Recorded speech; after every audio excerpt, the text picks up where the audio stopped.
এই যে বলিস তুই পুলিশ হবি, তা কি এবার চোর কোথা দিয়ে হলি তুই? হ্যাঁ তুমি চোর তুমি। ও আমি চোর আর তুমি কি পুলিশ? হ্যাঁ। তুমি আমাকে ধরবে? তাই কালকে কোথায় গেছিলে? মামা ফুল। ঠিক করে বলো কোথায় গেছিলে? গিয়ে সেই ফুচকা খেলে? মামা ফুল। মা ফুল। গুড মর্নিং এভরিওয়ান, সকলে কেমন আছো? নিশ্চয়ই ভালোই আছো, আমিও খুব ভালো আছি।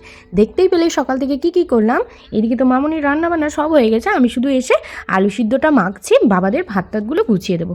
প্রথমে আলু সিদ্ধ মাখার আগে ছেলের জন্য একটু আলু সিদ্ধ তুলে রাখলাম, প্লেন আলু সিদ্ধ। তারপরে আমাদের আলু সিদ্ধটা মাখছি শুকনো লঙ্কা আর তেল দিয়ে, আর কিছু দিইনি। আর অবশ্য কী দেয়, কিন্তু পেঁয়াজ টিয়াজ দেবো না, যেহেতু টক ডালের সাথে খাওয়াবে ওই জন্য আর পেঁয়াজ দেবো না, শুধু শুকনো লঙ্কা দিয়েই মাখবো। মামুনি কী কী রান্না করেছে চলো তোমাদের দেখিয়ে দিই। করেছে ভোলা মাছের ঝাল, তোমার পোস্ত সর্ষে কাঁচা লঙ্কা দিয়ে, আর করেছে টক ডাল মানে আম ডাল, আর আলু সিদ্ধ। আর কিছুই আজকে করা হয়নি। আর আমি তো ভোলা মাছ খাই না, তাই কালকের একটু তেল কই ছিল, ওটা দিয়ে আমি দুপুরে খাওয়া দাওয়া করবো। এই দেখো আমি বাবাদের টিফিন গুছিয়ে দিচ্ছি, বাবাই না, বাবা আর রায়নের বাবাইয়ের টিফিনটা আমি গুছিয়ে দিচ্ছি।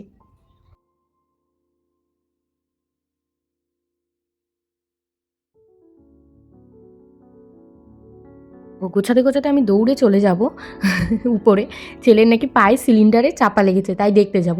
আদৌ সেরকম কিছু হয়নি, একটুখানি ব্যথা পেয়েছিল, মানে ওর বাবাই সিলিন্ডার নামাচ্ছিল, ও পিছন পিছন হাঁটছিল, বুঝতে পারিনি, লেগে গিয়েছে একটুখানি। তারপরে দেখো আমি উপরে চলে এসেছি, এসে হচ্ছে সব কিছু একটু গুছিয়ে নিচ্ছি। অনেক দিন হচ্ছে তোমার এই ড্রেসিং টেবিল মোছা হয় না, আমাদের প্রচণ্ড ঘরে ধুলো পড়ে, প্রচণ্ড। মানে তুমি যদি রোজ মোছো তাহলে রোজই মুছতে হবে, আর রোজ তো মোছা সম্ভব হয় না এইসব জিনিস নামিয়ে, ছোটোখাটো জিনিস, তাই মাঝে মাঝে একটু ক্লিন করি। এই দেখো সব কিছু নামিয়ে সুন্দর করে মুছে গুছিয়ে রেখে দিচ্ছি। তারপর ঘরটার মুছে নিচে চলে এসেছি, ঠাকুরভোগে যে ফলটা দিয়েছিলাম সেই ফলটা একটু বসে বসে খাচ্ছিলাম। খাবে কি জিনিস ওটা? মিষ্টি। মিষ্টি? কে খাচ্ছে?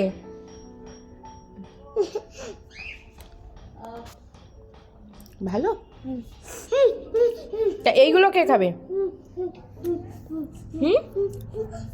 তারপরে দেখো দুপুরের খাবার নিয়েও চলে এসেছি, আমি আর মামুনি খেতে বসে গেছি। টক ডাল আর তেল কই, আর মামুনি নিয়েছিল হচ্ছে তোমার ভোলা মাছের ঝাল। মামুনি কিছু বলবে, তোমরা একটু শোনো, আমি তো ওরমভাবে বলতে পারি না, তাই মামুনি বলেছে তুই আমার মুখের শুনে ক্যামেরা ধরবি, আমি আর তোর মাই বলবো। আমি বললাম ঠিক আছে, তোমরাই বলো। সত্যি বলতে ভয়েসেই আমি একটু মোটামুটি বলতে পারি, কিন্তু ওপেন ওই মুখের সামনে ক্যামেরা ধরে না আমার একটু কেমন একটা লজ্জা লজ্জা লাগে, ওই বলতে পারি না। ওরা বেশ ভালো বলে, আমার মা আর মামুনি, আমি আবার ওসব পারি না। যাই হোক, আমি কিন্তু ভোলা মাছের ঝাল খাই না, তাই মামুনি একটু বলছিল টেস্ট করে দেখতে ঝোলটা, তাই একটুখানি টেস্ট করে দেখেছি। হ্যালো বন্ধুরা, আমরা এখন বাজে কটা? এখন 1টা বাজে। আমরা সকালে তো খাই না, চা বিস্কুট খাই, ওই জন্য তাড়াতাড়ি খেয়ে নিই আমরা দুপুরে। আজকে রান্না হয়েছে টক ডাল, আলু সিদ্ধ, ভোলা মাছের ঝাল আর তেলকই। কালকে তেলকইটা কালকে ছিল। দেখতেই পেলে মামুনি কি সুন্দর বললো, আমি আবার ওসব পারি না। যাই হোক, তারপরে খেয়ে নিলাম একটু মিষ্টি। কি নিয়ে যাচ্ছ? ক্যাম্পাস।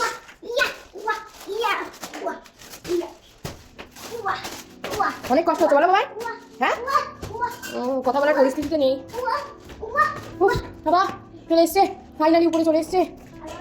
এই তো একটু চাউমিন করছি, সাদা চাউমিন, পেঁয়াজ আলু আর ডিম দিয়ে, কাঁচা লঙ্কা, একদম সাদা লাইট খাবার, বিকালের টিফিন আমাদের।